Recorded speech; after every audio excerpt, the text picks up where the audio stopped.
சிவபக்தர்கள் கட்டாயமாக இதை உணர்ந்து கொள்ள வேண்டும். பெரும்பாலும் நமக்கு இந்த உணர்வு இருக்கும், இதை மற்றவங்ககிட்டையும் ஏற்படுத்தணும் அப்படிங்கிறது தான் நம்மளோட தாழ்மையான வேண்டுகோள். ஏன்னா எப்போவுமே ஒரு ஆனந்தம் அப்படிங்கிறது ஒருவர்கிட்ட இருக்குது அப்படிங்கும் போது அது அனைவருக்கும் சென்றடைய வைப்பதும் அவரின் கடமை அப்படிங்கிறத தான் நம்ம சொல்கிறோம். சிவபக்தர்களாகிய நாம் அந்த ஆனந்தத்தை அனுபவித்து கொண்டு இருப்போம், அது மற்றவர்களும் அனுபவிக்க வேண்டும் அப்படிங்கிறதுனால தான் சொல்கிறோம். சிவனை ஏன் இறுக பிடித்து கொள்ள வேண்டும் அப்படிங்கிறது தான் இந்த தொகுப்பு. சிவனை நம்ம பிடிச்சிக்கணுமா இல்லை சிவன் நம்மளை பிடிக்கணுமா அப்படிங்கிற ஒரு கேள்வியும் இந்த இடத்துல இருக்குது. அதை முதல்ல தெளிவாக தெரிஞ்சுக்கலாம். என்ன நம்ம சொல்ல வர்றோன்னு பாருங்க.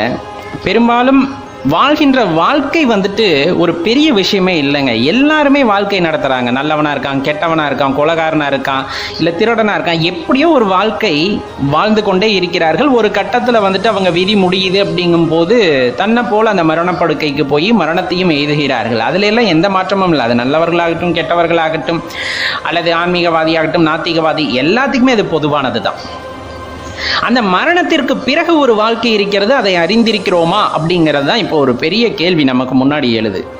மரணத்திற்கு பின்னாடி வாழ்க்கையா அப்படின்னு பெரும்பாலும் நம்ம புராணங்களில் சொல்லப்படுறது, நம்ம பெரியவர்கள் நமக்கு உரைத்தது எல்லாமே பார்த்தீங்கன்னா, இந்த உடலை விட்டு இந்த ஆன்மா வெளியேறிடுது. அதாவது உடல் மட்டும்தான் அழிவுக்கு உட்பட்டது, ஆன்மா கிடையாது. அதாவது அந்த உயிர் அழிவுக்கு உட்பட்டது கிடையாது அப்படின்னு உங்களுக்கு எல்லாத்துக்குமே நல்லா தெரிஞ்சிருக்கும். இப்போ இந்த உடலை விட்டு உயிர் பிரிஞ்சிருச்சு அப்படிங்கும் போது பிரிஞ்சதுமே அது அப்படியே ரொம்ப கதறி அழுகுமா. திருப்பி இந்த உடலுக்குள்ள போயிட முடியாதா? அப்பயும் அது அந்த நான் அப்படிங்கிற ஒரு அந்த பந்தத்திலேயே எப்பவுமே இருக்குமா. ஏன்னா நம்ம தான் வாழும் போது உண்மையாலுமே அந்த இறைவனை உணர்வதில்லை, அந்த ஆன்மா எவ்வளவு சக்தி வாய்ந்ததுன்னு உணர்றதில்லை. நம்ம தான் பணம் புகழ் பேரு அப்படின்னு அலைஞ்சிடுறோமா. அப்ப அந்த ஆன்மாவுக்கு ஒரு தெளிவு கிடைக்காம அந்த உயிருக்கு தான் யார் என்பதை உணராமல் திருப்பியும் அந்த உடலுக்குள்ள போகணும், இந்த பந்தம் எனக்கு வேணும், ஏன் குடும்பம், ஏன் மகன், ஏன் பையன், ஏன் சொந்தக்காரங்க, இப்படியே நினைச்சுக்கிட்டு கதறி அழுகுமா. அப்படி கதறி அழுகும் போது அதனாலதான் சொல்லுவாங்க, இந்த மரண வீட்டுக்கெல்லாம் போனா மரணம் எய்தினவரை பத்தி தப்பா பேசாதீங்க அப்படின்னு. ஏன்னா நீங்க அவருக்கு முன்னாடி நடிச்சிருக்கலாம், நல்லவரா நடிச்சிருக்கலாம், இறந்ததுக்கு அப்புறம் அப்பாடா போய் சேர்ந்துட்டான்டா அப்படிங்கிற அந்த பக்குவம் தெரிஞ்சுது அவருக்கு அப்படிங்கும்போது ரொம்ப இன்னும் வருத்தப்படுவாங்க. அப்படிங்கிறனாலதான் சொல்லுவாங்க, மரணம் நடந்த வீட்டில் போய் தவறாக எதுவும் பேசாதீங்க அப்படின்னு சொல்கிறதுக்கான காரணம்.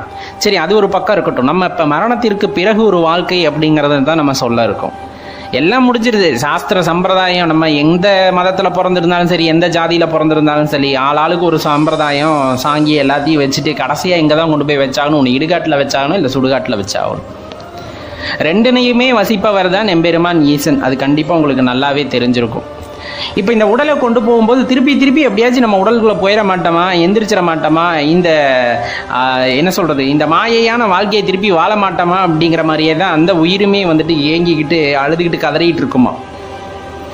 சரி, அப்படி கதறிக்கிட்டு இருக்குல்ல, அங்கே போயிட்டு அந்த உடலை வச்சு தகனம் பண்ணிடுறாங்க, இல்லை மூடிடுறாங்க. கண்டிப்பாக அதனால் அதுக்குள்ளே போக முடியாது. அது அதுக்குமே நல்லா தெரிஞ்சிருக்கும். ஏன்னா அது ஜீவாத்மா தானே, பரமாத்மாட்டிருந்து பிரிஞ்சு வந்தது. ஆனால் ஞானம் அடையாமல் தன்னோட உயிர் பிரிஞ்சிருச்சு.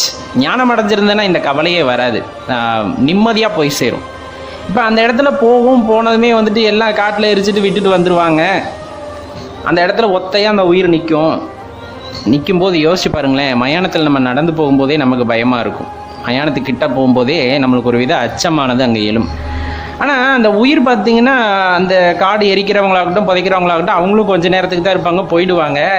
ஜோ என்னோட உடல் எரியுதே, என்ன மூடிட்டாங்களே அப்படின்ட்டு தவிச்சுக்கிட்டு அந்த உயிர் அங்கே நிற்கும் போது அமைதியாக ஒரே ஒரு உருவம் அந்த உயிருக்கு ஆதரவு கொடுக்குமா. அப்படி மெதுவாக தடவி, ஏய் நான் இருக்கேன், நீ ஏன் கவலைப்படுற அப்படிங்கிற மாதிரி. ஏன்னா எல்லாத்தையும் உணர்ந்த பரம்பொருள், இது எல்லாம் நிலையற்றதுப்பா அப்படின்னு சொல்கிறதுக்கு முன் நம்ம உயிரை தடவி கொடுத்து நான் இருக்கேன் அப்படிங்கிற மாதிரி ஒரு ஆதரவு ஒருத்தர்கிட்ட இருந்து கிடைக்குமா. அது யார் அப்படின்னா அது சிவபெருமான். நீ திக்கற்று போய் நிற்கும் போது உனக்கு ஆதரவாய் வரக்கூடியது அவர் ஒருவர் தான் அப்படிங்கிறத இந்த இடத்துல நம்ம நல்லா புரிஞ்சுக்கணும். இதுதான் மரணத்திற்கு பின் நமக்கு ஏற்படக்கூடிய வாழ்க்கை. இது எப்படி அமையும் அப்படிங்கிறத தான் நம்ம இப்போ பார்க்க இருக்கோம். இப்போ உலக பந்தத்தில் நீங்கள் ஈடுபட்டுட்டீங்க அப்படிங்கும்போது, உலக பந்தம்னா என்ன, ஆசா பாசங்கள், செல்வம் மட்டும்தான் உலகம், இங்கே இருக்கிறது தான் சந்தோஷம்னு நினச்சி நீங்கள் அதுக்குள்ளே அடிமையாயிட்டீங்க, மாயைக்கு உட்பட்டு விட்டீங்க. எது மாயைன்னு உங்களால் பிரித்து பார்க்க முடியாத நிலைமையிலேயே நம்ம உயிர் போயிடுது. அப்படிங்கும்போது கடைசி வரலும் உங்கள் சொந்தம், குழந்தை, குட்டி அப்படிங்கிறத தான் பார்த்துக்கிட்டு இருப்போம். இன்னும் சொல்லப்போனால் நம்ம சிவ வழிபாட்டில் இருந்தாலும் நம்மை உணராமல் நம் உயிர் பிரிந்து விட்டால் அதுதான் நிலை. என்னோட அம்மா, என்னோட அப்பா, என்னோட அக்கா, என்னோட தங்கச்சி, எனது மனைவி இப்படிங்கிற ஒரு எண்ணத்திலேயே நம்ம வாழ்ந்துட்டோம். அப்படிங்கும்போது கட்டாயமாக நமக்கும் அதே நிலை தான். அங்கே போனாலும் நம்ம உயிர் நம்ம உடம்புக்குள்ளே திரும்பி போகாதா அப்படிங்கிற அந்த எண்ணம் தான் தொடர்ந்து இருந்து கொண்டே இருக்குமாம். அப்போது சிவபெருமானை பார்த்தாலும் என்னை எப்படியாச்சும் இந்த உடலுக்குள்ள அனுப்பிச்சிருங்களேன் அப்படிங்கிற அந்த வேண்டுகோள் தான் இருக்குமா. ஆனால் அது எப்போவுமே இயற்கைக்கு எதிரான நியதி. அதை எம்பெருமான் செய்ய மாட்டார். உங்களுக்குமே நல்லா தெரியும். அப்பயுமே அவர்கிட்ட போயிட்டு அவரை உணராம வந்திருப்பது ஈசன் என்று தெரிந்தும் அவரிடமும் இதே மாதிரி கோரிக்கையை வைத்து கொண்டிருக்கும் போது கட்டாயமாக அவர் உங்கள் ஆசையை நிறைவேற்றி வைப்பார். எப்படின்னா மறுபிறவியை கொடுத்து, திருப்பியும் மறுபிறவியை கொடுத்து போய் அனுபவின்னு அனுப்பிச்சு வைக்க வேண்டியதுதான். ஏன்னா எப்போவுமே பக்தர்களோட அல்லது அந்த ஆத்மாவோட ஆசையை அவங்க எப்போவுமே நிராகரித்தது கிடையாது. ஏன்னா அவர் எல்லாம் அல்ல பரம்பொருள் அல்லவா. நீங்கள் கேட்பதை கண்டிப்பாக கொடுத்துருவார். ஆனால் அந்த பிறவியில் நடக்காது. மீண்டும் ஒரு பிறவியை கொடுத்து விடுவார்.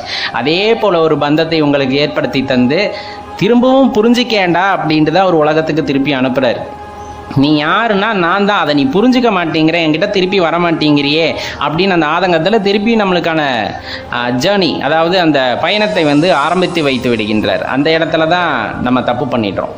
அப்போ அந்த வாழ்க்கை எப்படி இருக்கணும்னா, வாழும்போதே அனைத்தையும் புரிந்து கொண்டு வாழ வேண்டும், அனைத்தையும் தெரிந்து கொள்ள முயற்சிக்க வேண்டும், தெரிந்து கொள்ள வாழ வேண்டும் அப்படிங்கிறது தான் குறிப்பிட்டு சொல்கிறோம். அது என்ன தெரிந்து கொண்டு வாழ வேண்டும் அப்படின்னா, கண்டிப்பாக இப்போ நம்ம பேசுகிறோம் அப்படிங்கும்போது பேசுகிறதும் மாயையான வார்த்தைகள் தான். ஏதோ ஒரு சூட்சமம் அதில் இருந்து கொண்டே தான் இருக்கின்றன. வாழ்கின்ற வாழ்க்கையும் அதே போல தான். இப்போ நீங்கள் ஒரு வீடு கட்டணும்னு ஆசைப்படுறோம், வீடு கட்டிட்டோம், அதோட உங்கள் ஆசை அடங்கி போயிடுமான்னு பாருங்கள். கண்டிப்பாக அடங்காது. திருமணம் நடக்குது, அந்த பந்தம் எவ்வளவு புனிதமானதுன்னு தெரியும், அப்பையும் மற்றவங்களை ஏறெடுக்காமல் வாழ்வீங்களா அப்படின்னு பாருங்கள். இது சும்மா வார்த்தைக்கு சொல்லலாம், ஆனால் அந்த பக்குவம் அடைவதற்கு ரொம்ப கஷ்டம். அப்பையும் அந்த சலனங்கள் இருந்து கொண்டே தான் இருக்கின்றன. அப்போ எந்த இடத்துலையும் மனித ஆத்மா, அதாவது உள்ளிருக்கக்கூடிய ஜீவாத்மாவை நீங்கள் கடவுளாக உணராத பட்சத்தில் உங்களுக்கான ஆசைகள் அதிகரித்து கொண்டே தான் செல்லும். அப்படி செல்ல செல்ல நம்ம ஒரு பக்குவ நிலையை எய்தாமலே போய் தான் நமது உயிர் பெறுகின்றது. ஆனால் அதற்கு மாறாக நமக்குள் இருக்கின்ற அந்த இறைவனை உணர வேண்டும்.